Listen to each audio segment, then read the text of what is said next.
한 주간의 사회부 주요 이슈, 주요 소식을 알아보는 클렉 취재 수첩 시간입니다. 이번 주에는 최근 문을 연 북서울 미술관의 엉터리 공사, 또 소방당국의 개인정보 유출을 다시 한번 짚어보도록 하겠습니다.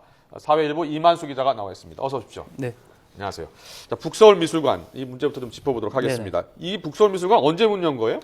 지난 9월 24일에 개관을 했습니다. 서울 북부 지역의 문화 거점을 한번 만들어 보겠다는 취지였는데요. 예. 서울시 예산, 국비 이렇게 모두 합쳐서 430억 원이라는 막대한 예산이 투입되기도 했습니다. 네, 430억 원이 투입됐으면 굉장히 시설이 좋았을 것 같은데 네네. 실제로 취재해보니까 그런 것 같지는 않고요. 2달 만에 곳곳에서 하자가 발견됐다고요? 네, 그렇습니다. 먼저 이제 문을 연 지 말씀하신 대로 2달밖에 안 됐는데 곳곳에서 하자가 있었던 것으로 확인이 됐습니다.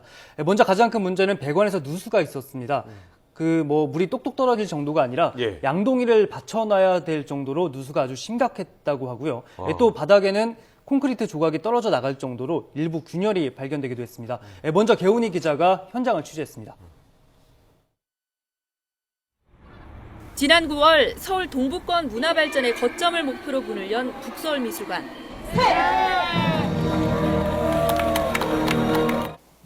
그리고 개관 2달 뒤 전시관 바닥 곳곳에 얼룩이 선명합니다. 벽면에도 검은 자국이 눈에 띕니다. 어제도 어떤 선생님이 오셔가지고 이거 뭐냐 한 소리 하셨는데 자기가 민원을 넣어야겠다고. 개관 일주일 만에 전시관 벽면 곳곳에는 얼룩이 지기 시작했습니다. 2층 화장실에 있는 수도관 밸브에서 물이 샜기 때문입니다. 벽을 타고 내려온 물은 지하 1층까지 흘러내렸습니다. 배관을 제대로 잠그지 않은 시공사의 실수 때문입니다. 원인은 작업자 단순. 밸브가 있으면 같이 체결이 안 돼 있다라고 보시면 됩니다. 누수의 약이 상당했다는 증언도 나옵니다. 네, 물 양동이 받아놓고 막 그랬었는데 그때 딱 한 번만 그러고 제가 본 건 한 번밖에 없는데 빗물이 엄청 여기도 되게 심했었는데. 물만 샌 건 아닙니다. 벽에는 금이 갔고 바닥도 4-5군데에서 길게 균열이 갔습니다. 특히 바닥 일부는 콘크리트 조각까지 떨어져 나옵니다. 그런데도 서울시와 시공사는 원래 금이 가는 마감재를 사용했기 때문에 별 문제가 아니라는 입장입니다. 자연스러움, 일단 설계, 디자인 컨셉에 맞는 자연스러움이 일단 구현이 됐다고 판단이 되어집니다.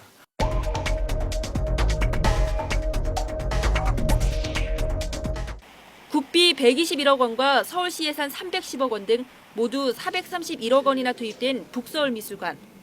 올해 서울시 건축 대상까지 받았다는 새 건물의 현주소입니다. YTN 개훈입니다.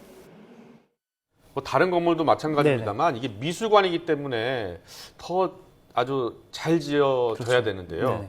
너무 서둘러서 개관해서입니까? 어떤 이유 때문입니까? 네, 말씀하신 대로 미술 작품은 습도에 극도로 민감합니다. 그렇기 때문에 아주 정교한 작업이 필요한데요. 그렇죠. 예. 먼저 누수 부분에 대한 서울시 해명을 들어보면요, 그 벽 안에 배관이 있는데 그 마감 공사를 하면서 배관을 잠그지 않은 단순 작업자의 단순 실수다. 이렇게 밝히고 있습니다. 예. 그리고 두 번째 그 바닥 부분 균열은 원래부터 금이 가는 재료를 썼기 때문에 그런 미각적인 효과를 노린 그 디자이너의 당초 생각이었다고 합니다. 예. 그렇지만 저희도 찾아보니까 콘크리트 폴리싱 기법이라고 원래 그 바닥에 금이 가게 아주 미세한 균열이 가도록 하는 그런 작업은 있기는 합니다. 하지만 저렇게 콘크리트까지 조각까지 발생할 정도라면은 저희는 문제점이 있다고 판단을 했고요. 예. 일단 서울시는 아직까지는 구조적인 문제점은 아니라고 밝히고 있습니다. 서울시 그리고 북서울 시립미술관의 해명은 제가 직접 취재를 해봤습니다.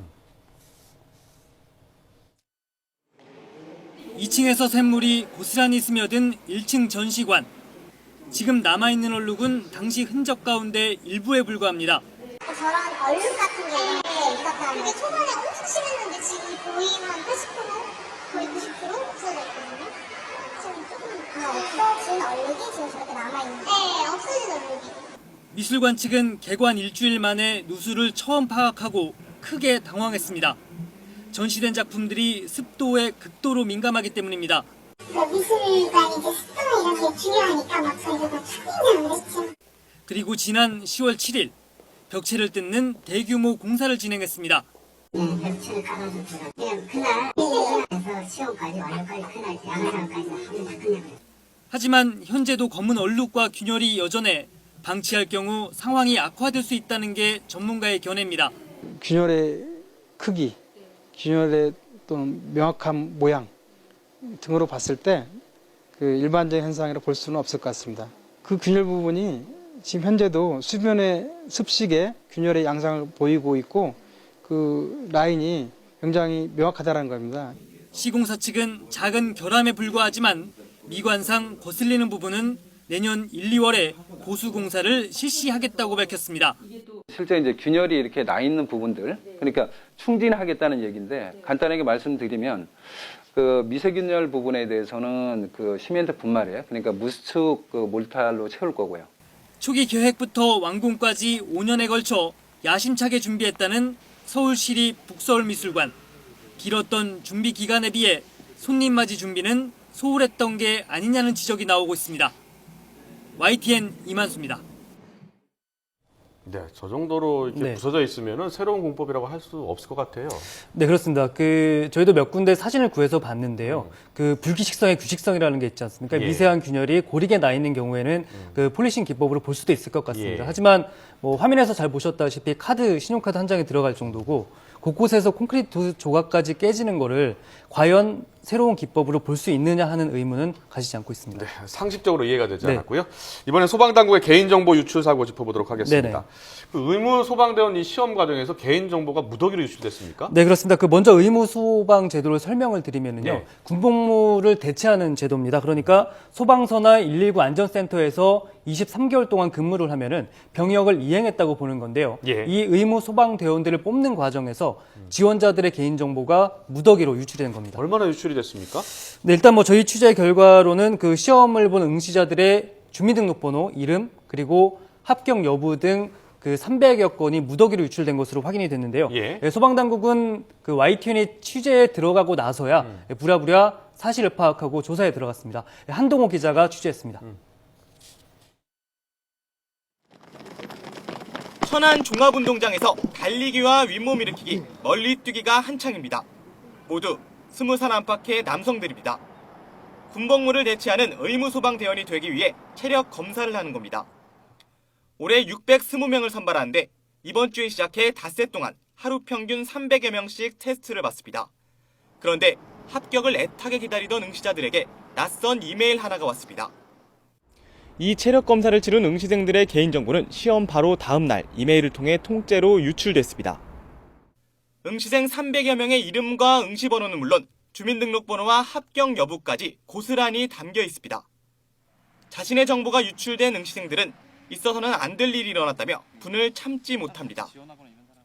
뉴스를 보니까 이제 대포 통장 그런 것도 있고 주민번호도 이제 팔 수도 있다고 하더라고요. 시험을 주관한 중앙소방학교는 취재가 시작되고 나서야 뒤늦게 유출 사실을 파악했습니다. 이어 응시생들에게 시험 확인서 대신 다른 파일을 잘못 첨부했다고 해명했습니다.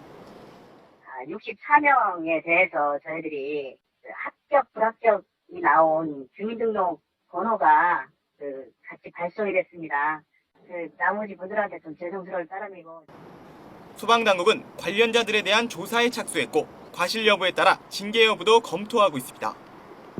올해 하반기 의무소방시험에 응시한 사람은 모두 1000여 명.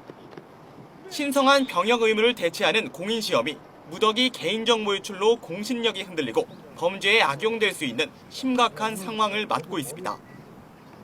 YTN 한동우입니다. 네, 이번 한 주도 수고하셨습니다. 네. 사회부 이만수 기자였습니다. 잘 들었습니다. 네.